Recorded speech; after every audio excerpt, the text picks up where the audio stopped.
Imagine you're standing outside on a freezing winter day, your hands numb, your breath turning into tiny clouds. And suddenly you think, what if I could spend just 1 nanosecond on the surface of the sun? Just enough to warm me up, but not long enough to hurt me.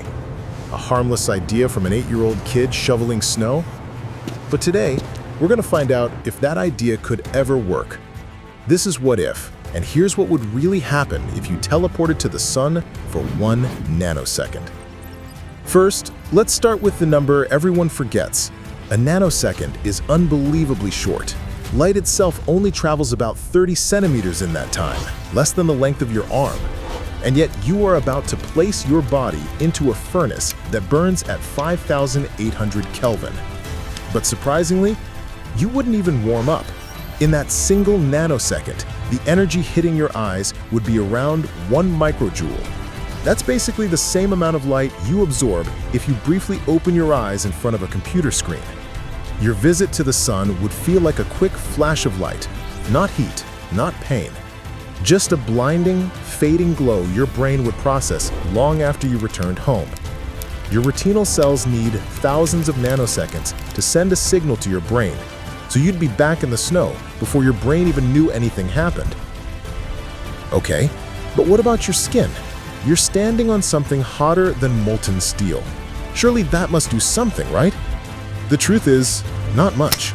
Your skin would absorb around 10 to the -5th joules per square centimeter, about 100,000 times weaker than holding your finger over a lighter's flame for 1 second.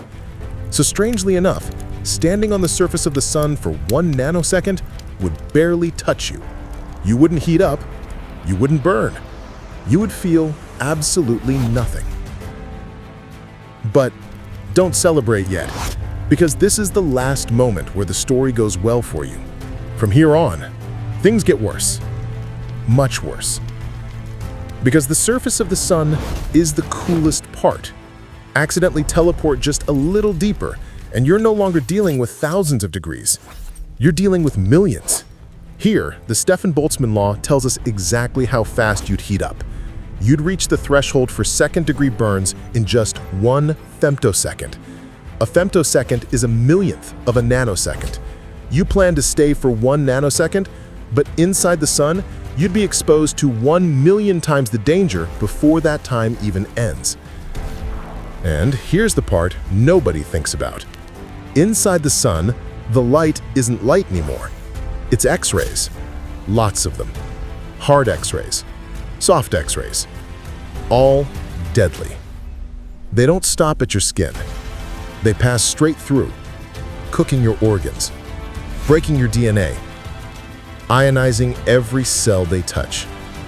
This isn't burning. This is internal destruction. You wouldn't even feel it.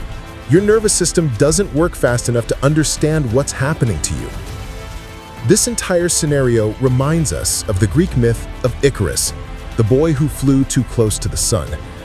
But here's the twist. He didn't die because the sun was too hot. He died because he stayed too long. Heat damage isn't only about temperature. It's about how much energy hits you and how long it takes to accumulate.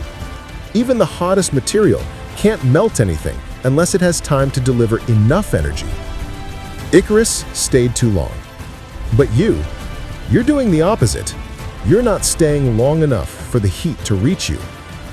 If you visited the sun in tiny instant hops, nanosecond after nanosecond, you could technically survive the surface, not the inside, of course.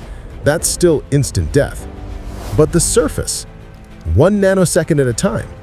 Shockingly, you could keep doing that forever and walk away unharmed.